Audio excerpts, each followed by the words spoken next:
All right. Almost half of businesses fail within the first 5 years, not because the idea was bad, not because they weren't smart, but because they ran out of capital. And here's what most people don't realize: a large percentage of business owners qualify for funding. They just don't know how to position themselves correctly. Tonight, I'm breaking down the top 5 types of business funding, who each is actually for, and how to leverage funding to build wealth, not debt.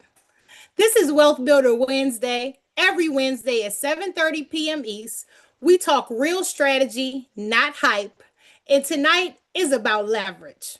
Do me a favor, click the subscribe button, like this video, and share with a friend who owns a business right now and needs money so they can join live and ask questions. All right, so let's get right to it, y'all. Funding is not free money, it's leverage. And leverage equals speed. But speed without strategy can quickly become stress. That's why so many business owners fail without getting funded. I'm going to break down the top 5 types of funding. So stay with me because type 4 and 5 are where most wealth builders actually level up. So let's start with funding type number 1. And this is one that most people are already privy to. So personal credit-based funding. How many of you guys have heard of this? This is probably the one that most business owners have already tried to get, but have ran into a roadblock because maybe their personal credit isn't great.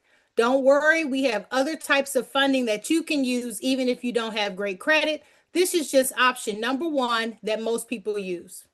So sometimes when you get credit-based funding and you have a great credit score, you get a 0% APR on your cards. Not always, but sometimes. So you get these lines of credit through different banks, and it's always great to target banks that you already have a relationship if you bank with PNC, maybe you should go to PNC first and see if they'll fund your business if you already have a business account with them for 2 years or more. If you bank with Bank of America, see if you qualify for a line of credit with them. Do not give up. That's the biggest thing that I don't want you to do. Unsecured funding tied to your personal profile is one of the easiest ways that you can get funded, okay? And it's best for early stage operators, real estate beginners, and service-based businesses.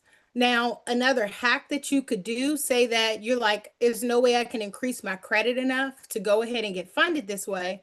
What if you brought a partner in that you trust to your LLC that has a great credit profile and you get funded that way? Don't let a no stop you. Let that no make you think about different ways to make it happen. Now, there are risks associated with every single type of funding. The risk with personal credit-based funding is emotional spending and high utilization. You do not want to get yourself in trouble with that because remember, not everyone is going to get a 0% interest credit line. Some people are going to have interest attached to it. So again, that takes strategy to know how to leverage that funding to make you more money, but not get in trouble with the interest payments. All right. So that's option number 1. Number 2 is business credit-based funding. So these are EIN-based accounts. Anybody with a business has an EIN number associated with it that they use to file taxes. Business credit cards will fall into here. Vendor trade lines. A lot of people can get those first before necessarily getting a line of credit. A lot of companies that have office supplies and stuff like that, they go the vendor trade line route because it's an easy entryway to get a large amount and it helps you get the things you need to run your business. So this is best for established LLCs, revenue producing businesses, and operators that are thinking long term. Okay, so our revenue based funding is going to be basically best for short term capital, based on revenue that you're bringing in from your business. So you're already rolling, you've already got some money coming in, so you don't have to worry about it being based on your credit score. So again, this option is best for businesses with strong cash flow, short-term opportunity plays that they can make some quick money with, The risk is the high cost of it if it's misused, because you can really get in trouble again with the interest rate. People don't realize that business funding is not free money. You have to have a plan and a strategy to leverage it correctly. Okay. So we have option 3, which is revenue-based funding. Sorry, guys. Yeah. So short-term capital based on your revenue, not credit. And it's pretty much the same as the business credit-based funding. It still needs to have a cash flowing business attached to it for it to work for you. So they're going to be looking at income, which you're bringing in every year to fund you this way. There are so many ways to get funded, guys. So bear with me. Number 4, private capital, people funding you. These can be private investors that have money. Have you guys ever heard of angel investors?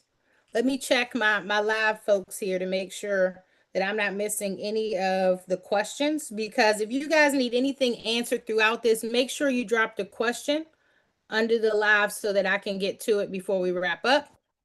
So private investors, angel investors, family offices, that's basically institutional based funding that comes from a family that has accumulated a bunch of wealth, and they have advisors in place that actually position their wealth and invest in the right opportunities to keep that family office going strong for many years to come. And this is a way that families build generational wealth, by bringing outside parties in to manage their wealth and to invest in big lucrative opportunities.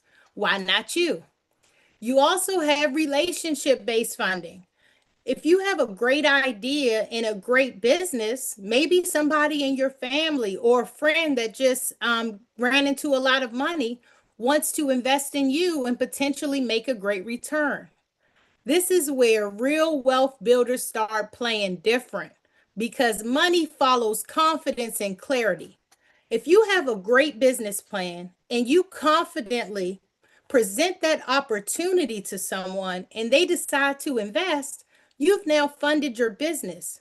However, it comes with a very strong responsibility for you to perform and for you to do your due diligence to make sure that you can produce the results that you've promised this person.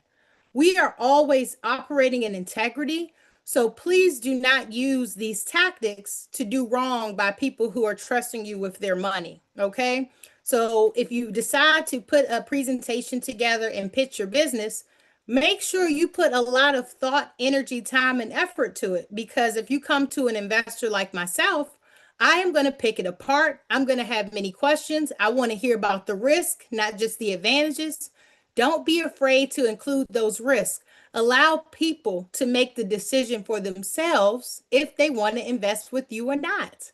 A no simply means move on to the next person or to fine tune what you have to offer. So do not get discouraged when you're going for private capital. Just find more people to present your opportunity to. Okay? So number 5, we have partnership-based funding. One brings capital, one brings the deal, one brings the operations. This is how many people get into real estate without using their own cash. Think about Shark Tank. How many of you guys love watching that show? This part, I wish that my business and partner and I did in the beginning, okay? This was our biggest mistake. We funded our business through grit, hard work, and a lot of hours of sweat equity. We didn't qualify for business finance for the 2 times that we tried early on in our business, and we gave up, creating years of pain, which we could have avoided. We should have just repositioned ourselves and focused on how can we get the money and then start rolling with the business. Now, one thing I will say is that we are massive action takers. We don't wait on anything. We're like, okay, we're just going to go figure it out and get it. But I have to say now that I know what I know, that was the biggest mistake we ever made.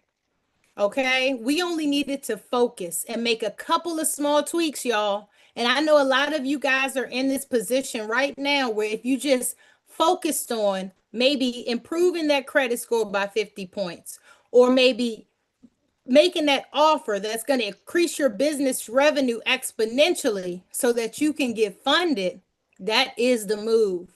Getting the money first is the number one move. We're still recovering from those decisions, and we could be much, much, much further along if we focused on getting the money first. Get the money first is the biggest takeaway of tonight. If you don't walk away with anything, the one thing I want you to remember is Jael said, get that money first. Talking to the right person matters. Don't make the same mistakes that we did. Okay? Get that strategy. If you're listening to this and realizing, I don't just need funding, I need positioning, that's where strategy actually matters. I do offer funding positioning sessions where we look at what you qualify for, what you shouldn't apply for, and how to sequence it correctly. I'll share those details later, but I want you thinking about that right now. Funding should never be emotional, it should be tied to a return.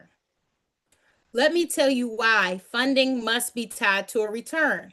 We already talked about people don't understand that when you get funded, there's an interest rate attached to that. So if I'm looking at this strategically, there are 5 reasons smart operators use funding. And I'm going to share those with you guys tonight because I don't want you making mistakes where you get funded, you have the money, and you're using it on the wrong things because you can get yourself in more trouble than actually advantage of getting that funding. Funding can really put you in a position if you don't know what to do with the money, okay? So the first thing that you can do that will be a great investment with your funding is to acquire assets. The definition of an asset is something that generates income, that produces money.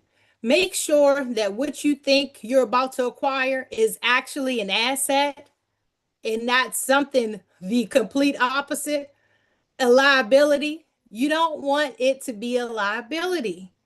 Take a few steps back, do a bunch of due diligence to make sure that what you are purchasing is an asset.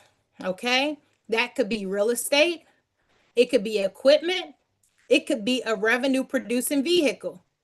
How many of us have these 3 things that is a liability to them right now? Everyone could. So just because it's real estate, just because it's the piece of equipment that you need, just because you need a vehicle to make those deliveries, does not mean that the one you are using your funding for is an asset. You need to make sure that you do the proper inspections, the proper due diligence, the proper contracts, the proper paperwork to ensure that what you have is an asset. Okay. So that's number one, acquire assets with your business funding. The second thing that you can do that will make you more money is increase your speed. Instead of saving for 18 months, you have capital to deploy now. How powerful is that? How powerful is it? Say you're in a position you had no idea that you could qualify to get funded like you've always wanted to do, to get the money and the things that you need to improve your business. And you talk to someone, a consultant, and within 2 days after approved, maybe takes 5, 7 days, you have business credit cards, you have a business line of credit, probably more money than you've seen from your business in a long time. That is powerful, but it's more powerful when you have a plan with it. When you get that capital, you know exactly what you're doing with it and how it's going to make you more money. Speed can be a great advantage, but speed can also be a disadvantage if used wrong. All of these advantages that I'm going to tell you and what you can use still has to be done correctly for it to be an advantage. So don't take what I'm saying and just say, oh, I'm just going to go buy some real estate, or I'm going to get the funding and the next day I'm going to spend it all. That does not equate to it working in your favor. So I want to be very clear with that. The third way that you actually can benefit from the funding that you receive is to protect liquidity. You don't have to drain that account. You don't have to drain your business reserves that you know you shouldn't be touching anyway. Because now you have the money that you need. Use your leverage wisely. That is a huge piece of advice there. If you get it, don't blow it. Use it to your advantage. Use it like a pro. And if you don't know how to, that's okay. Ask for help before you just try to figure it out. This is what the Wealth Builders community is for other like-minded people to join hands, collaborate with ideas, and to support one another and to give advice from experience. The reason that we share this information is so that you don't have to go through the struggles that I went through. Maybe you create a business that you accelerate within the next 60 months or 12 months just because you got some advice from people who've made a bunch of mistakes. We want that for you. It's enough for everybody to win. So that's why people who are great in business and have some success, they love sharing that with other people who are just getting started. You just have to not be afraid to ask, because that's what this community is all about. Okay? So this is one of my favorite ways to leverage funding, to scale marketing. Okay?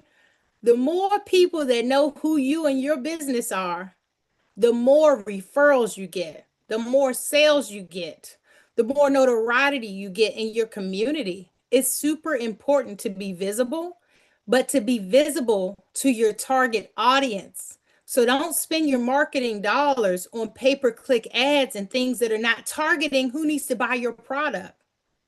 So just because you have this money now, it doesn't mean that you need to do the most expensive AdSense if you haven't done due diligence on the results it brings. So I'm a big proponent of, if it's something I want to try, I'm going to go find someone that's already done it and ask them, hey, how did that go for you? What should I look out for? What pitfalls, if any, and what did you learn from it that you actually weren't expecting to learn from doing it? So whatever business you have, your marketing plan has to match it. So if you have a product or service, you're going to want to be highlighting the benefit of using that product or service. If you're targeting seniors, you want to be talking to people that are 65 and older, not targeting people that are fresh out of college. So again, everything we do must come with a sound plan first, and then second, finding the right professional that can implement that plan, or doing enough research and due diligence before implementing ourselves. Okay.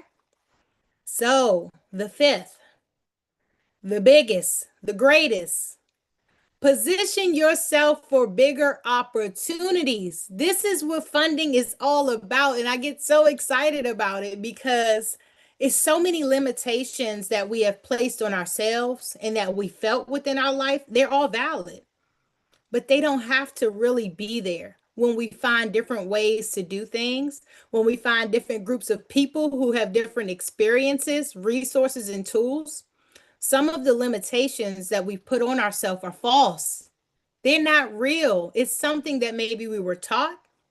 It's something that we may be misinformed about, or it's something that is a dated belief. Maybe since things have changed, that belief no longer exists. So we have to challenge some of the thoughts that we have daily about what we can and cannot do, because 95% of those thoughts are not true. So make sure that you're not the one holding your scaling of your business back, and that you're the one that's pushing this engine forward and making it go. And I like to go fast. How many of you guys like to make things happen quickly? I do. Funding history builds future approvals. So, oh my goodness, the first funding round is super, super great. But if you do a great job with that first round of funding, best believe we can run it back. Let's go do it again. That is the exciting part about this. It's just the beginning of your business journey, of your business growth. You're going to learn a lot about yourself. You're going to learn a lot about your business, and you're going to learn a lot about your business partners as well as your clients as you grow this. And you're going to find new gaps, you're going to find new opportunities, and you're also going to have some failures that you get massive lessons for. So don't worry about that. That's okay. But positioning ourselves for bigger opportunities is the name of the game. Say that you got the business funding. You were able to expand and scale your monthly growth. You were able to add fleets of vehicles to your business. You were able to go ahead and get some real estate, whether that be land or an office space that brings you depreciation and offsets your taxes. And then from there, you were able to use some of those funds to now invest in a bigger opportunity that brings you passive income and cash flow. But we have to remember that the initial catalyst was that business funding. The compound effect of greatness. It all starts with the seed. And as that seed grows, we might end up with a tree that produces and multiplies so many other things in our lives. Abundance compounds. All you have to do is start, and you're going to see those results. Okay. So, funding can also become dangerous when used for lifestyle. I am a person, I'm always going to tell you guys about the risk, and I'm going to make it real because I don't want you to get in trouble without a plan. When you're funding for lifestyle, that includes cars, trips, and your ego. We're not funding ourselves for vanity. It's not to show everybody, oh my gosh, look what I have, look what I got. This is to grow your business that's going to feed and support your family for years to come. It's not about improving your lifestyle. Your lifestyle will improve when you use the funding as a tool to operate your business in a way that is successful. Okay, so I want to be really clear on that. Do not get yourself in trouble when you get that big lump sum of money or those credit cards and you're like, I guess I can go ahead and get myself a new car. Everything will be fine. Funding should produce cash flow, not just look like success. If it's not making you money, don't do it. You can tell yourself that you'll pay it back. It'll be fine. The business will produce more money. You deserve that car. You deserve those Gucci shoes, all of that. Buy it with the passive income. Buy it with the cash flow.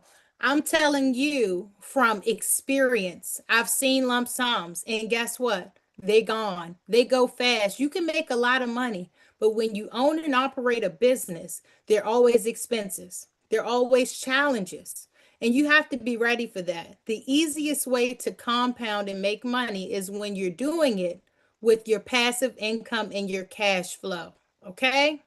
So don't make that mistake. In the comments and in the live chat, I want you to tell me if you're a 1, 2, or 3. Are you an early stage business owner, just getting started, just opened up that LLC? If you are, that's a 1. Put a 1 in the chat or in the live. Number 2, are you in the scaling phase? You've seen some success. You're super excited with the company and the clients that you have, but now it's time to expand it. It's time to reach more people. It's time to change more lives. Number 2, if you're in the scaling phase. Are you a 3, exploring real estate and passive opportunities? You have a successful business. You've scaled it. Now you need to add on some more assets that can help you defer some of those taxes. So put a 1, 2, or 3 in the chat and here or on the live. Let me see.